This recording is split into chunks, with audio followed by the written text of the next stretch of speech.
Not every film is born under a lucky star. In an industry where big budgets, famous names, and established franchises no longer guarantee success, some projects seem to carry an invisible weight from their very first steps. Whether due to backstage disputes, questionable creative choices, or simply a general sense that something isn't working, certain releases show clear signs they won't reach their potential. Even before reaching the public, they already face delays, reshoots, changes in direction, and growing skepticism from audiences. As premiere dates become increasingly uncertain and rumors of behind-the-scenes problems pile up, anticipation blends with skepticism. Many of these films were announced with excitement, but over time, they became more remembered for the obstacles they faced than for any artistic merit. Some haven't even started filming yet, while others are complete, but await an undefined moment to see the light of day. The question that arises is, why are so many promising projects doomed before they even hit the screens? Hello, curious minds. I'm Code, and this is Discover It, where curiosity knows no bounds. Subscribe and help the channel grow, because every time you like, comment, or share, you're helping us bring these discoveries to more people. Together, we can create a community where curiosity can change the world. And now, without further ado, let's get into the video. The biopic of Michael Jackson, titled Michael, seemed poised to be a predictable success. Directed by Antoine Fuqua, and with the official support of the singer's estate, the project promised a grand and careful approach to the life of one of the world's greatest music icons. Filming was completed in May, and the premiere date was set for October, a strategic period that often favors award season releases. Everything pointed to it being one of the most talked about releases of the year. However, an unexpected legal obstacle completely changed the direction of the production. The film's third act, which addressed events related to the sexual abuse allegations made against Jackson in 1993, had to be removed entirely. The reason was a legal agreement between the artist's estate and the accuser's family, which prohibited dramatization of those events in any audiovisual work. This led to the need to rewrite and reshoot a significant portion of the film, affecting not only the schedule, but also the budget.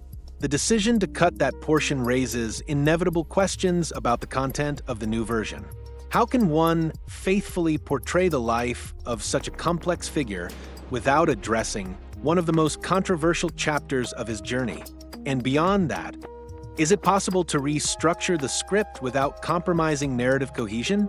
While the reshoots are conducted in secrecy, speculation about the story's new ending is spreading, fueled by the absence of any updated promotional material.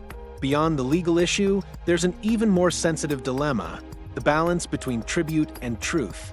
Biopics of major personalities often walk a fine line between celebration and critical analysis. In Michael's case, this challenge intensifies, especially as it is a production officially endorsed by the singer's family. Given this, many observers question whether the film will have the courage to delve into the more delicate episodes, or will choose a more neutral and inoffensive approach. What weight does the narrative carry when it avoids the thorniest moments of its protagonist's life? Regardless of the answer, the impact on audience and critical expectations is already visible. The new release date remains undefined, and the production, which began as one of the year's safest bets, now occupies an uncertain space in the cinematic landscape. Can the name Michael Jackson alone still draw big box office numbers when a film might omit a fundamental part of a story? Announced with enthusiasm during San Diego Comic-Con in 2019, the Blade reboot promised to mark a new chapter in the Marvel Cinematic Universe. The announcement of Mahershala Ali as the new vampire hunter generated excitement for a darker tone within a universe that, until then, had leaned more toward lighter formulas. However, more than 5 years later, the film still lacks a defined start date for filming, becoming one of Marvel Studios' most problematic projects.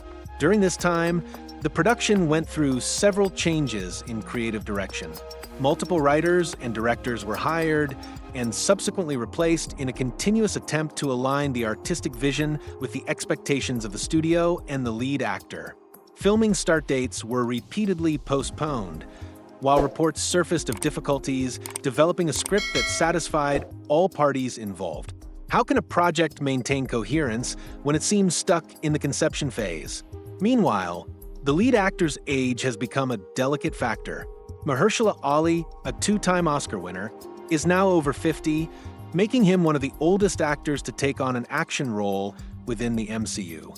This could impact not only the intensity of combat scenes, but also the planning of potential sequels.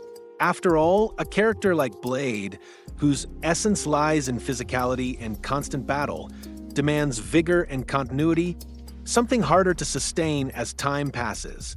Another point of concern is the character's relevance within the current Marvel landscape. With the studio's popularity declining after the end of the Infinity Saga, many recent releases have faced criticism for a lack of originality or an overabundance of simultaneous projects. Where would Blade fit in this new context? Would it be a creative rebirth or just another attempt to revive a fading brand? The decision to bring back a character that shone in the 2000s, now in a new format, seems less like a bold bet and more like a desperate response to a moment of crisis. With time ticking and no clear sign of progress, Blade remains an unfulfilled promise. The project, which began with applause, now frequently appears on lists of films that may never see the light of day. In light of this, a new question begins to emerge. Is there still room for this type of story in today's Marvel universe, or has the vampire hunter's time already passed? Few sequels have been as eagerly awaited for decades as The Goonies. The 1985 classic, directed by Richard Donner and conceived by Steven Spielberg, marked generations and became synonymous with youth adventure in the 1980s. For years, rumors of a sequel circulated among fans and entertainment outlets, but nothing concrete ever came to fruition. Until recently, when it was announced that The Goonies 2 was finally in development, with Spielberg taking on the role of producer and a new screenwriter hired to craft the script. Could this be the return of one of the greatest childhood adventures for many? Despite the official announcement, several factors suggest this project faces a tough road ahead. The original director, Richard Donner, passed away in 2021, representing not only an emotional loss, but also a creative one. Donner was responsible for the unique tone and visual identity that made The Goonies so special. Without his vision, any attempt to revive the film's universe will face the challenge of replicating an atmosphere that belonged exclusively to that moment in cinema history. Is it possible to recreate such specific magic without the mind that originally shaped it? In addition, time has become an inevitable factor. The original cast, including names like Sean Astin, Josh Brolin, Corey Feldman, and Ke Huy Quan, are now in very different age brackets compared to when they portrayed the young adventurers. Although all have shown enthusiasm about returning to their characters, the idea of a sequel led by the same actors raises questions about the narrative direction. Will the new story focus on their children, on a new generation? And more importantly, do audiences want to see this new version, or would they rather preserve the original as an untouchable memory? Pop culture has shown that late sequels don't always achieve the desired effect. Films that tried to recapture the charm of previous decades have often been overshadowed by unrealistic expectations or by the simple fact that the historical and cultural context had already shifted. Would The Goonies 2 be just another attempt to revive a franchise out of nostalgia? Or is there truly a relevant and well-constructed story behind its return? When the motivation behind a film seems to stem more from the brand's weight than from an original idea, skepticism tends to grow. Even with Spielberg's name attached and the support of the original cast, the project still treads uncertain ground.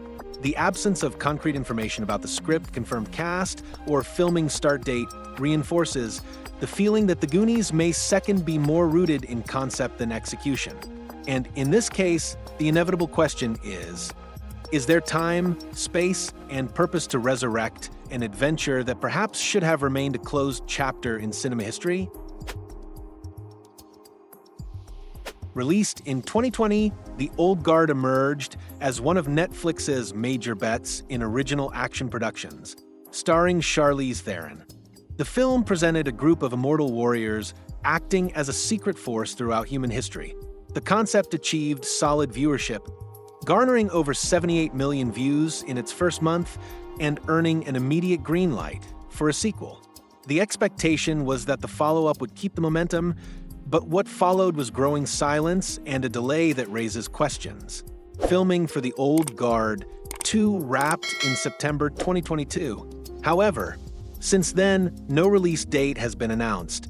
No trailer, no official poster.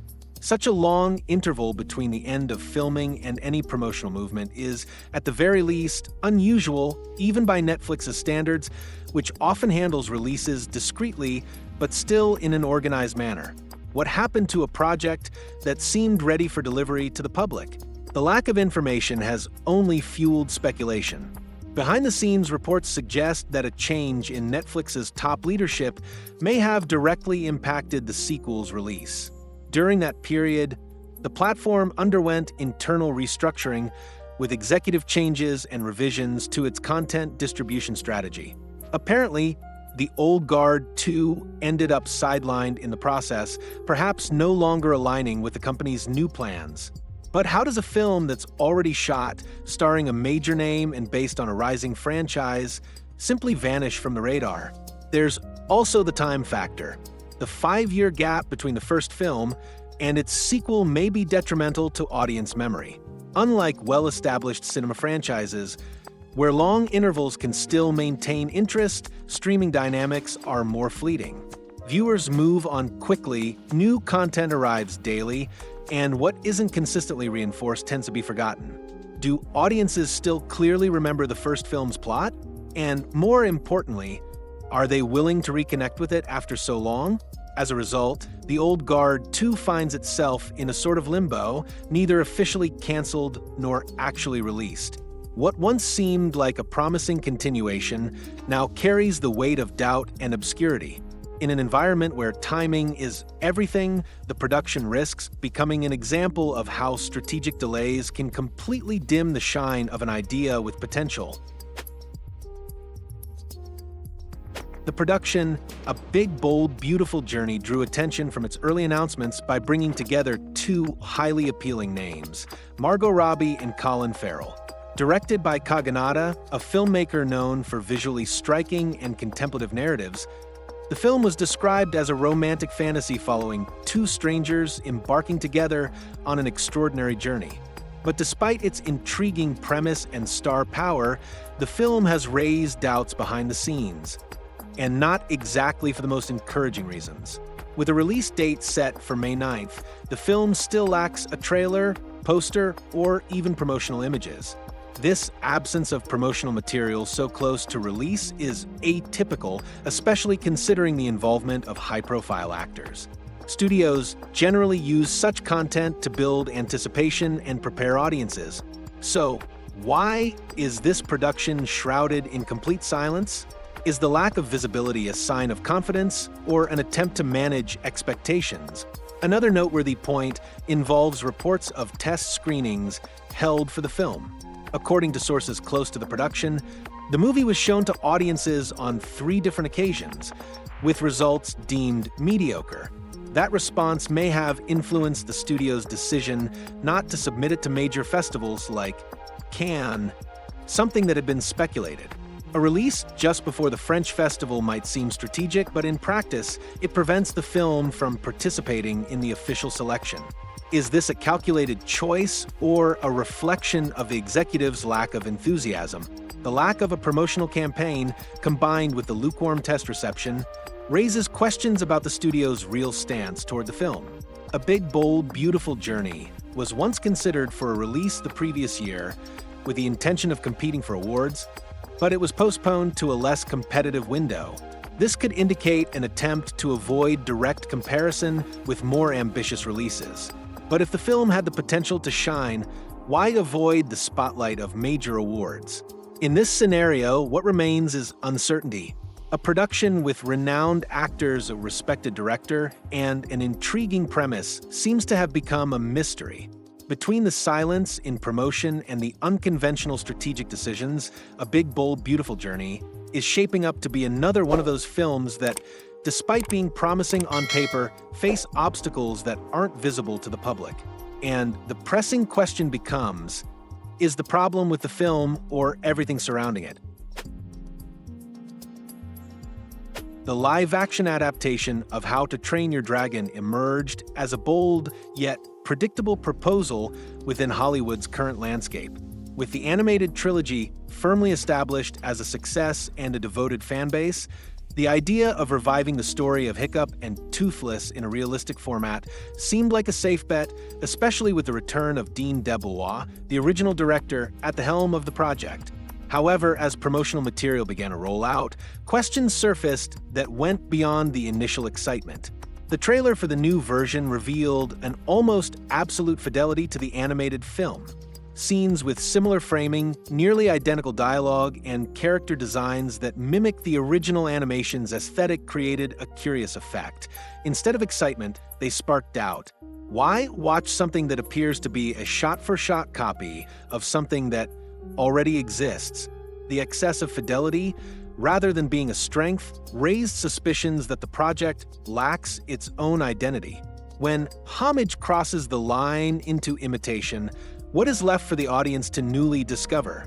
Another factor that hasn't gone unnoticed is the commercial timing of the release. The adaptation is arriving at a strategic moment for Universal, which is preparing to open its new theme park, Epic Universe, where a How to Train Your Dragon-themed area will be a major attraction. The coincidence in timing suggests that the film may have been developed more as a marketing tool than as an independent artistic project. This turns the adaptation into a cog in a larger machine aimed at reinforcing the brand rather than expanding its creative legacy. Live-action adaptations of successful animated films have produced mixed results in recent years. Some managed to introduce new elements and reimagine the classics in meaningful ways, while others were criticized for being technically impressive simulations that were emotionally hollow. The challenge here is even greater. The original animation is recent, visually flawless, and emotionally powerful. How can a live-action version compete with something still considered unsurpassable in its own style? Thus, How to Train Your Dragon live-action seems to walk a fine line between tribute and redundancy. The production faces the challenge of justifying its existence not only to new audiences, but especially to those who grew up with the original trilogy. After all, when the audience already has access to a practically perfect version of a story, what would motivate them to watch another? The new film adaptation of the musical Kiss of a Spiderwoman, starring Jennifer Lopez, made its debut at the Sundance Film Festival with considerable expectations. The original work, based on a novel by Manuel Puig and previously adapted into a 1985 film, inherently carries intense dramatic weight and recognized artistic appeal. The combination of a powerful story, the prestige of the source material, and the presence of a global star seemed like the perfect recipe for success. But what happened after the premiere surprised even the most attentive observers of the indie film circuit. Even with positive reviews, the film failed to attract a US distributor, something highly unusual for a production of this profile. Typically, films starring big names and receiving good feedback are quickly snapped up by platforms and studios following their Sundance screenings. In this case, the silence that followed the premiere raised a red flag. Why did a film with so many favorable elements not spark immediate interest? Has the market become more demanding? Or is there an untold story behind the scenes? Among the factors being considered is the perception that the film didn't achieve the expected impact. The reviews were good, but not enthusiastic enough to place it among the award season standouts. In a competitive landscape where distributors seek safe bets with long campaign potential, moderately received works are often left aside. Furthermore, the decision to adapt a musical, a genre that has faced resistance from mainstream audiences in recent years, may have influenced the decision to keep a distance. Could the format be the true obstacle? Another point discussed among analysts is Jennifer Lopez's public image, which has been experiencing a dip in popularity. The recent cancellation of a tour due to low ticket sales and the lukewarm performance of her latest projects have raised doubts about her current box office draw. In a market where star power is used as a commercial selling point, any sign of wear and tear can generate hesitation. Could Lopez's involvement, rather than attracting attention, have contributed to studios' reluctance? Still, without a confirmed release date in the US, Kiss of the Spiderwoman remains in a sort of limbo. The most likely outcome is that the film will be acquired by a streaming platform and receive a quiet release far from the glamour of movie theaters. A silent fate for a production that, on paper, had everything it needed to shine. In light of this, the question persists. When even works with artistic pedigree and star power struggle to reach the audience, what does that reveal about the current state of the industry? Following the unexpected critical and commercial success of Saw X in 2023, production company Lionsgate wasted no time in announcing a new sequel, Saw 11. The intent was clear: to capitalize on the positive momentum and further expand the franchise's chronology, positioning the new chapter as a direct continuation of the previous film's events. Director Kevin Grudert was quickly confirmed to return, which raised expectations even higher. But what seemed like a well-paved path soon proved full of obstacles. Originally scheduled for release in September 2024, the film's launch was postponed to the same month the following year. No official explanation was given, but behind-the-scenes reports point to disagreements among the project's producers.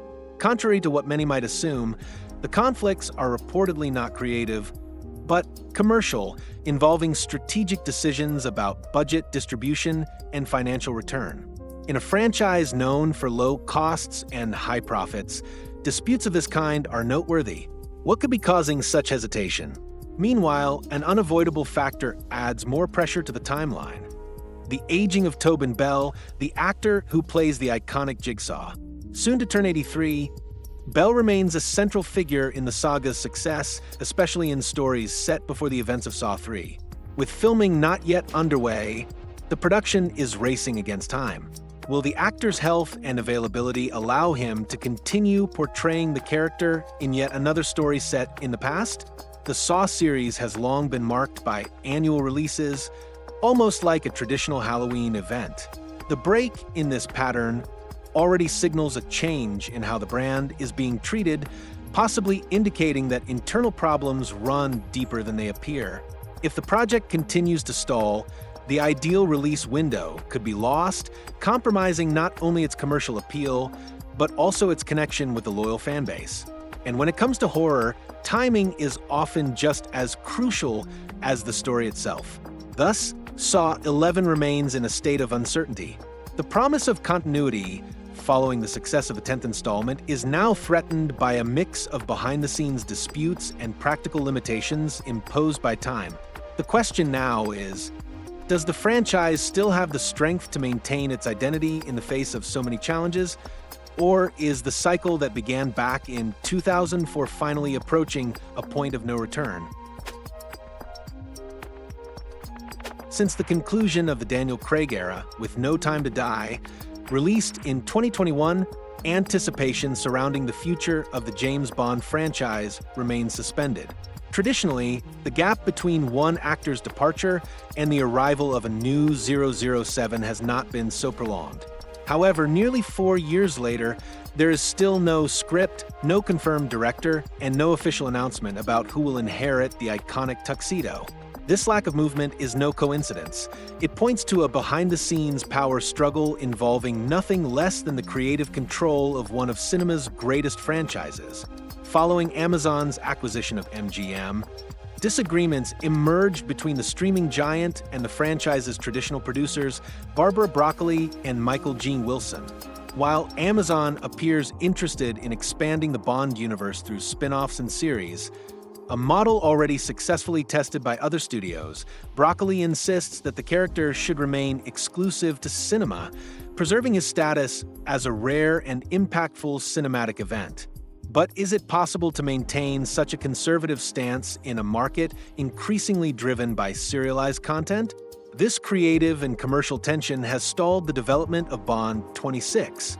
Even though both sides are interested in renewing the franchise, the lack of consensus on the format and direction of a new cycle has prevented any real progress. Time is passing. And meanwhile, the legacy of James Bond remains on hold, at risk of losing relevance in front of an audience increasingly drawn to continuous narratives and multifaceted heroes. Can the iconic secret agent survive this transformation of the market, or will he be swallowed by it? The franchise has endured long hiatuses before, such as the 6-year gap between License to Kill 1989 and GoldenEye 1995. However, today's landscape is far more competitive and fast-paced. The lack of updates could generate not only impatience among fans, but also an irreversible detachment from a new generation that may not share the same emotional connection to the character. How long can a brand stay silent before it compromises its cultural strength? With no script, no actor, and a creative impasse far from resolution, Bond 26 is shaping up to be the most delayed project in the franchise's history. The promise of renewal exists, but the obstacles to making it happen continue to grow.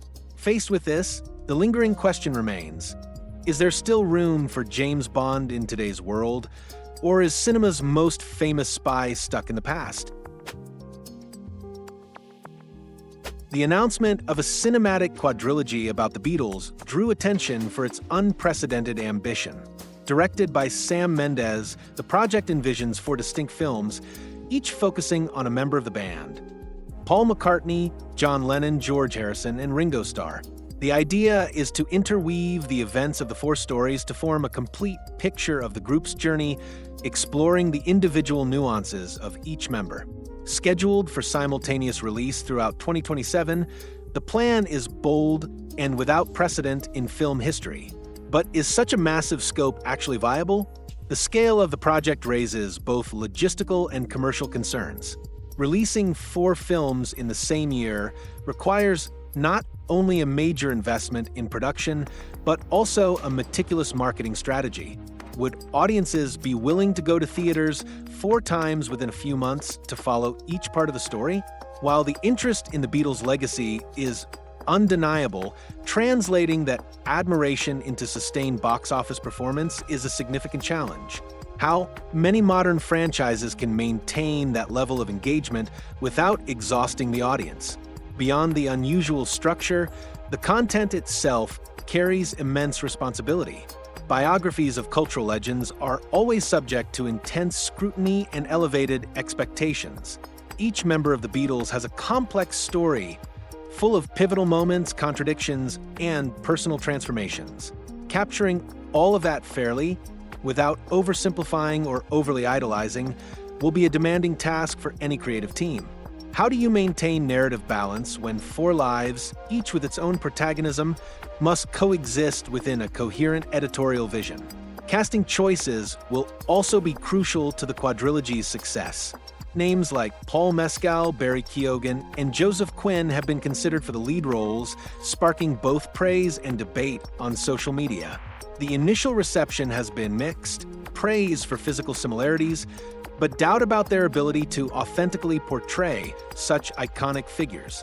After all, how can one represent artists whose images are so deeply ingrained in popular culture without veering into caricature? Even with the strength of the names involved, the Beatles Quadrilogy faces the challenge of turning a grand concept into a sustainable cinematic experience. If successful, the project could redefine the biopic model in cinema.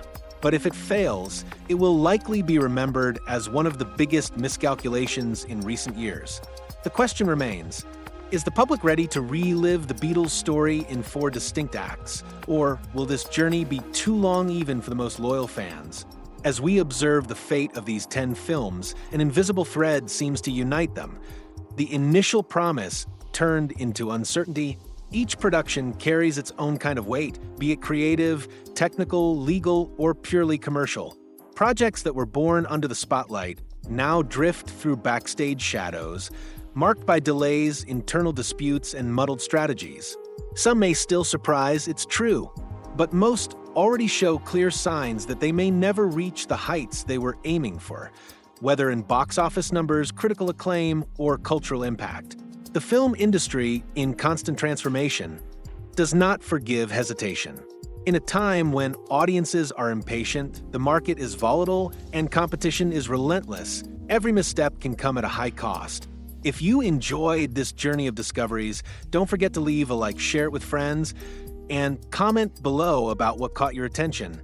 Maybe others will relate, and we can spark a great conversation. And of course, subscribe to the channel for more content where curiosity knows no limits.